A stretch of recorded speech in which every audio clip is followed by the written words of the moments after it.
বেঙ্গালুরুতে সন্ত্রাস করে কলকাতায় একের পর এক হোটেলে আশ্রয় নিয়েছিল বিস্ফোরণ কাণ্ডে অভিযুক্ত সন্দেহভাজন দুই জঙ্গি। ভুয়ো আধার কার্ড, নকল ড্রাইভিং লাইসেন্স দেখিয়ে একাধিক হোটেলে তারা আস্তানা গেড়েছিল বলে দাবি। কিন্তু কিভাবে পুলিশ গোয়েন্দাদের চোখে ধুলো দিয়ে আত্মগোপন করে রইল সন্দেহভাজন এই দুজন? কতটা সুরক্ষিত রয়েছে কলকাতা? উঠছে সেই প্রশ্নগুলোই। কোথায় শহরের নিরাপত্তা?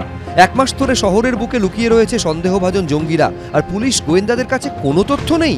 কলকাতা কি তবে জঙ্গিদের সেফ প্যাসেজ হয়ে উঠছে? আমাদের যে বেঙ্গল পুলিশের যে ইন্টেলিজেন্স ব্রাঞ্চ বা ক্যালকাটা পুলিশের যে এসবি এবং এসটিএফ, স্টেটের যে এসটিএফ, তাদের কার্যকারিতা সম্বন্ধে কিন্তু মানুষের হতাশা সামান্য হলেও কিন্তু বাড়তে বাধ্য। কারণ এইরকম একটা হাই প্রোফাইল ইলেকশনে যে কোনো জিনিস ঘটে যেতে পারে, যে কোনো ঘটনা ঘটিয়ে দিতে পারে। মুসলিম উগ্রপন্থীরা যারা আছে, যাদের সঙ্গে আইসিসের যোগ আছে, এটা কিন্তু খুব শুভ লক্ষণ না। এনআইএ সূত্রে খবর, বেঙ্গালুরু বিস্ফোরণের 11 দিন পর বাংলায় ঢোকে দুই জঙ্গি। 28 দিন ধরে বাংলায় ঘুরে বেড়ায় তারা। সূত্রের খবর, কখনো রেজিস্টারে ভুয়ো নাম লিখে, কখনো নকল পরিচয়পত্র দেখিয়ে কলকাতায় ঘাঁটি গেড়েছিল সন্দেহভাজন দুই জঙ্গি। কিন্তু কেউ কিছুই জানতে পারেনি কেন।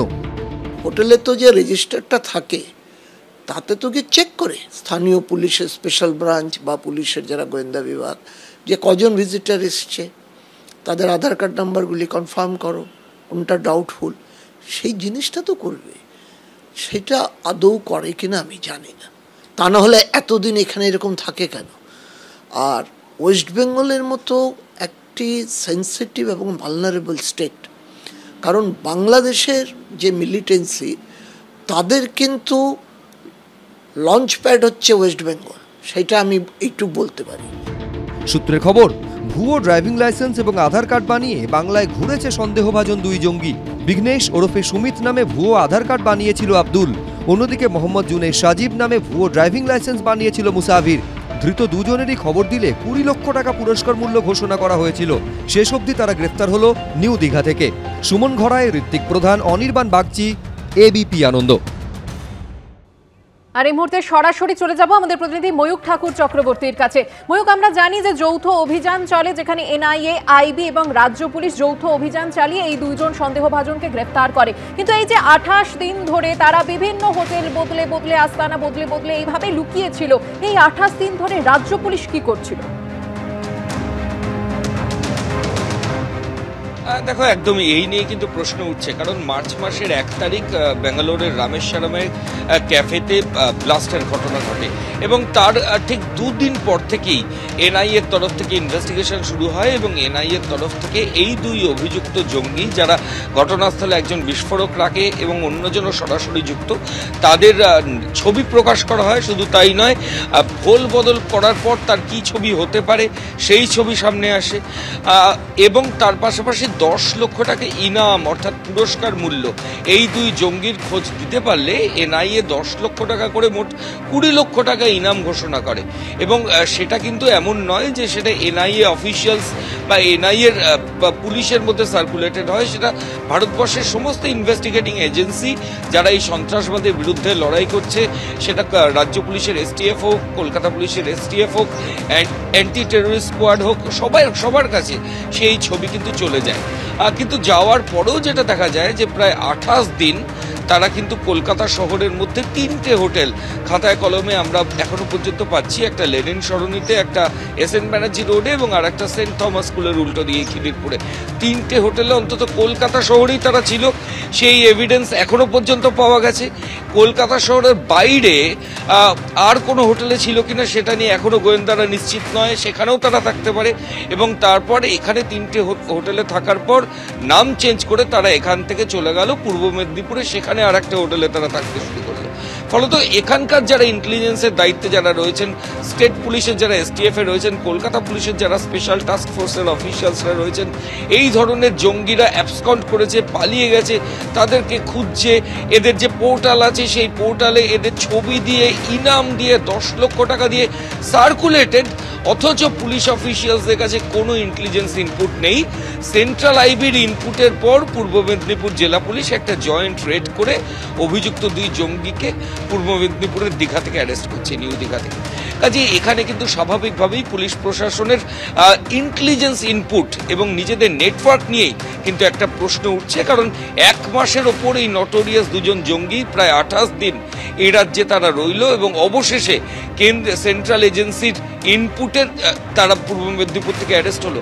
28 দিন তারা এই গোটা শহরের মধ্যে, কলকাতা শহরে বা রাজ্যের বিভিন্ন জেলায় তারা গেল, কেউ কিছু বুঝতে পারলো না, কোনো রেজিস্টার চেক করা হলো না, এই ছবিগুলো একবারও মিলিয়ে দেখা হলো না যে ছবিগুলো পোর্টালে এসটিএফ এর বা বিভিন্ন ইনভেস্টিগেটিং এজেন্সিতে এসছে যে 10 লক্ষ টাকা করে পুরস্কার মূল্য রয়েছে এদের মাথা পিছু।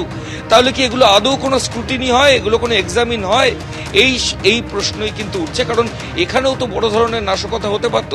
এখন পুলিশ প্রশাসন বলবে যে তারা জয়েন্ট রেড করে পূর্ব মেদিনীপুর জয়েন্ট রেড করার কৃতিত্ব এই মুহূর্তে পুলিশ অবশ্যই নিচ্ছে, কিন্তু প্রশ্ন উঠছে এই 28 দিন ধরে পুলিশ কি করছিল? ময়ূক, ধন্যবাদ। আমি সমীর বাবুর কাছে এই জায়গায় জানতে চাইবো, সমীর বাবু, কোথাও পুলিশ কি একটু গাফিলতি বলা যেতে পারে? কোথাও এই পর্যটকদের যে তথ্য প্রমাণ সেগুলো ভেরিফিকেশনের ক্ষেত্রে কোথাও কি পুলিশ কম গুরুত্ব দিচ্ছে? না হলে আপনি বলুন 28 দিন ধরে এই শহরে, খোদ কলকাতা শহরের মতো একটা জায়গায় তারা হোটেল পাল্টে রইল, এখানেও তো নাশকতার ঘটনা তারা ঘটাতে পারতো, একটা ভয়াবহ পরিস্থিতি তো তৈরি হতেই পারতো। একদম ঠিক কথা। প্রথম কথা হচ্ছে যেটা আমি আগেও বলেছি যে এনআইএ 2008-এ তৈরি করা হয় উইথ সার্টেন ম্যান্ডেটস, দেশের নিরাপত্তা, সার্বভৌমতা এবং ঐক্যবদ্ধতা। সেই জায়গাটায় এনআইএর দায়িত্ব এবং এনআই সেই কাজটা করছেন। প্রশ্ন উঠছে যে এই যে দুজন ওখান থেকে চলে এসে বিভিন্ন জায়গায় গেল, আমার মনে হয় শুধুমাত্র ক্যালকাটা পুলিশই নয়, আমি এখানে আমার মনে হয় যারা সেন্ট্রাল আইবি যেটা এখন বললো যে তাই তাদের ইনপুট একটা ছিল। মনে রাখতে হবে এখানে একজন কলকাতায় একজন সিনিয়র লেভেলের জয়েন্ট ডাইরেক্টর থাকেন যিনি এই ইস্টের দায়িত্বে ছিলেন। এখন হয়তো স্ট্রাকচার চেঞ্জ হয়েছে বলে আমি জানি না, কিন্তু এই দুজনকে গ্রেপ্তার করে যে আমাদের তর্ক বিতর্ক কাউন্টার অ্যাটাক না করে এখন আমাদের সংঘবদ্ধভাবে দেখতে হবে যে এদের মোটিভটা কি ছিল, বেঙ্গলে আসার জন্য ইলেকশন না এখানে কোনো রকম বিশাল নাশকতা করা। ব্যাপার হচ্ছে যে এদের যে স্লিপার সেল, এদের যে মডিউলসগুলো যারা এখন হয়তো ডরম্যান্ট রয়েছে তাদেরকে রিঅ্যাক্টিভেট করতে এসেছিল। শুধু তাই নয়, এরা কি আগের থেকে কোনো রকম বিস্ফোরণ কিংবা হাতিয়ার মজুত করেছে এখানে? শুধু তাই নয়, এই যে ইন্টিগ্রেশন, এখানে কোনো কৃতিত্বের কিংবা ফেইলিওরের জায়গা নয়, দেশের কষ্ট যেখানে জাতীয় সুরক্ষা প্রশ্ন, এখানে ন্যাশনাল সিকিউরিটি। একদম, আমি সময়টা ফিরবো, কিন্তু আমি মিস্টার চট্টোপাধ্যায় এই জায়গায় যে জিনিসটা জানতে চাইবো যে আমার বারবারই কিন্তু গতকালের ঘটনার সামনে আসার পর সেই খাগড়াগড়ের কথা মনে পড়ছিল। খাগড়াগড়ে 2014-র বিস্ফোরণ এবং সেখানে একেবারে রাসায়নিকের একটা কারখানা পাওয়া গেল, যেখানে 22টা নতুন নতুন রাসায়নিক পাওয়া গেল। এবং ইনিশিয়ালি আমরা দেখেছিলাম আজকে যখন এই পূর্ব মেদিনীপুর পুলিশকে কৃতিত্ব দিতে কোথাও এ রাজ্যের পুলিশ মন্ত্রী অত্যন্ত তৎপর, আমরা দেখেছিলাম বর্ধমান জেলা পুলিশ কিন্তু খাগড়াগড়ের ঘটনাকে প্রাথমিকভাবে অত্যন্ত লঘু করে দেখিয়েছিল, কিন্তু একটা ভয়াবহ মডিউল আমাদের সামনে এসেছিল। দেখুন 2014-র প্লিজ সাইড টক করবেন না প্লিজ, আমার কথা বলুন, অসুবিধা হয় আমার একটু। 2014 যে খাগড়াগড় ইনসিডেন্ট হয় সেখানে যদি আপনি রিকভারি দেখেন এনআইএর, সেখানে দেখবেন আইএস ডকুমেন্ট রিকভার হয়েছিল। রিকভার আমরা জানি জেএমবি, জামায়াতুল মুজাহিদিন বাংলাদেশ, তখন দুভাগ হয়নি, এবং জামায়াতুল মুজাহিদিন বাংলাদেশ কীভাবে এলো, কি করলো, এখানে কীভাবে ঢুকলো, সব আমরা জানি। এবং আরেকটা ঘটনা আপনাকে বলি যেটা দর্শকদের জানতে চাই, কোয়েম্বাটুর ব্লাস্ট সঙ্গে আপনারা জানেন না, সঙ্গে সঙ্গে যারা ব্লাস্টের যারা মাস্টার মাইন্ড তারা কলকাতা চলে আসে। তারা কোথায় ছিল? তারা ভার এলিন সরলি বাংলাদেশ যায় এবং কে তাদের ফ্যাসিলিটি দিয়েছিল, এবং তারা বাংলাদেশের আইসিএস ইসলামিক ছাত্র শিবির তাদের সঙ্গে তার লিঙ্ক আছে। এই যে লিঙ্কেজগুলো যে বলছি, এই লিঙ্কেজগুলো এই যে আপনার সব থেকে আমি যে প্রথম থেকে যে কথাটা বলতে চাই, 2014 প্রথম আইএস মডিউল ওয়েস্ট বেঙ্গলে ধরা পড়লো কৈখালি থেকে, জানে এটা পুলিশ জানে, সমস্ত ইন্টেলিজেন্স ফ্যাটার্নিটি জানে এটা। 2014 থেকে আজ পর্যন্ত আমি আর একটা জিনিস বলতে চাই এখানে, যে আপনি একদম ওয়েস্ট বেঙ্গল পুলিশকে হেন বলে মনে করবেন না, এরাই কিন্তু ধরেছে তানিয়া পারভিনকে, এরাই কিন্তু ধরেছে এদের অ্যাক্টিভিটি, এদের অ্যাক্টিভনেস এটা কেন কমে গেল, কেন হঠাৎ এই যে ওয়ার্নিং সার্কুলার পাওয়ার পরেও কেন যে এসটিএফ এবং কেন যে আইবি ওয়েস্ট বেঙ্গল সক্রিয় হলো না, এটা কিন্তু একটা কোশ্চেন কিন্তু এখানেই তো গৌতমবাবু প্রশ্ন উঠবে, যেখানে লোকসভা নির্বাচনের আগে একেবারে ইলেকশন কমিশন স্পষ্ট করে দিয়েছে যে কিভাবে বর্ডার সিল করতে হবে, কিভাবে বেআইনি টাকা সোনা বাজেয়াপ্ত করতে হবে, এবং একেবারে নির্বাচন কমিশন তৎপর রয়েছে। আর মাত্র 6টা দিন বাকি, তখন তার আগে যখন এই শহর থেকেই দুজন একেবারে সন্দেহভাজন জঙ্গি গ্রেফতার হচ্ছে, কোথাও কি এটা অন্য কোনো ইন্ডিকেশন?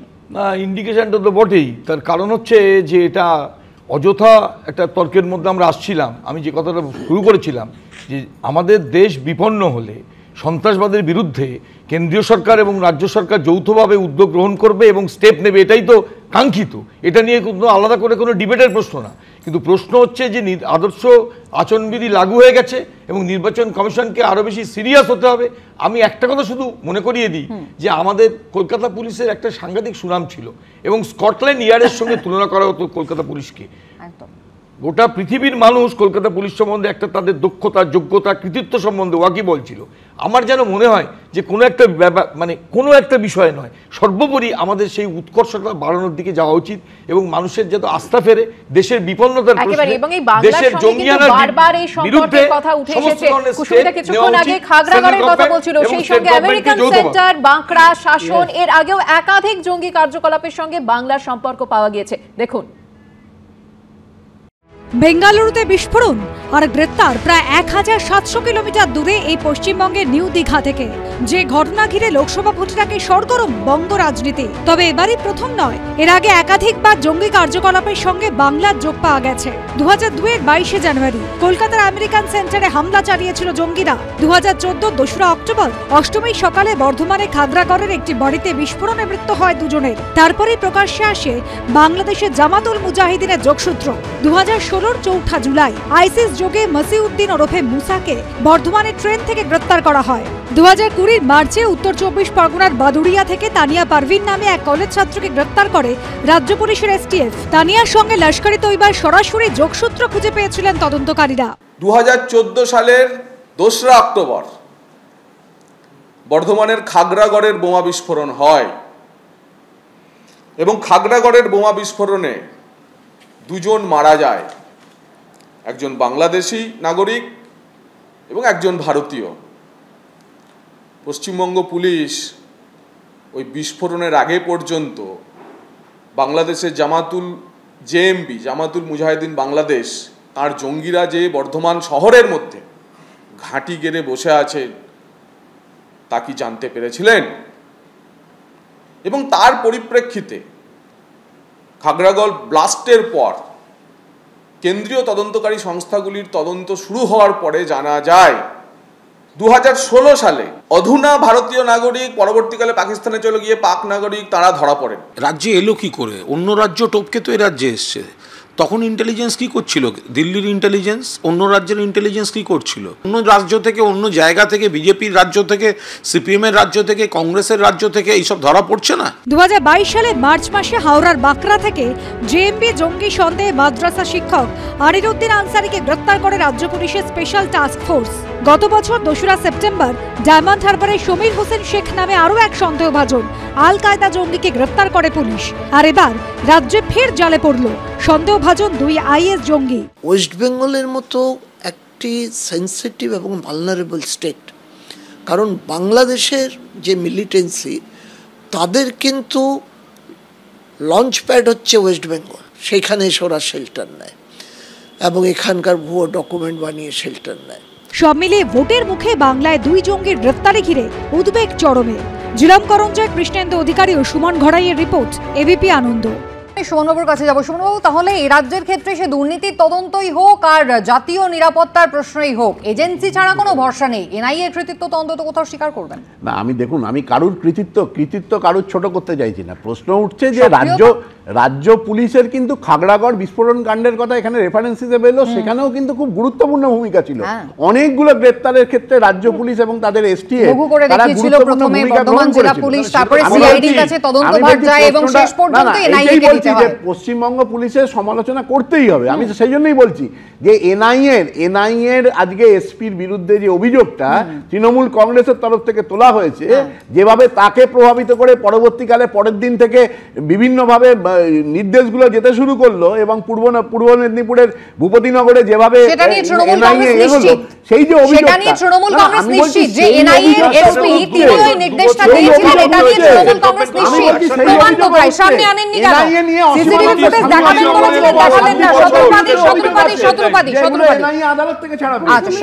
কুসুমিতা, এই যে মাননীয় তিরিং করে নাচছে এনআইএ এর বিরুদ্ধে, এবং এখন লাস্ট দুদিন ধরে আমি দেখছি তুই তো করে অন্যান্য রাজ্যের কি তুই সেফ, অমুক সেফ, ইউপি সেফ, এই সেফ করে যাচ্ছে। এখানে আমার একটাই কথা বলার আছে, কুণাল ঘোষও বললেন যে বিভিন্ন রাজ্য থেকে নাকি তারা আসছে, অন্য কোনো রাজ্যে এই ধরনের লোকজন সেফ নয় এখানে যতটা। তা দুটো এক্সাম্পল আমি দিচ্ছি। এই যে তোমরা বারবার বলছো আধার কার্ড আর ড্রাইভিং লাইসেন্স অনায়াসে নিয়েছে, তুমি জানো ড্রাইভিং লাইসেন্স খুব সহজে পাওয়া যায় ওদের ওই ডিপার্টমেন্ট থেকে, এই গভর্নমেন্টে, আর অন্য কোনো রাজ্যে না।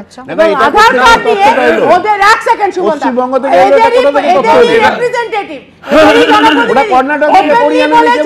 যে আধার কার্ড চাই, এই তো রাজ্য সরকার, তো সেখানে মামার বাড়ি হবে না তো কি, মামার বাড়ি রাজনৈতিক তরজা নয়, জাতীয় সুরক্ষা এবং সাধারণ মানুষ তারা কতটা সুরক্ষিত সেটাই কিন্তু প্রাথমিকভাবে সব থেকে বড় প্রশ্ন। আলোচনার সময় শেষ, সকলকে ধন্যবাদ। বিরতির পর অন্যান্য খবর নিয়ে ফিরবো। আমি সকালে সঙ্গে থাকবো।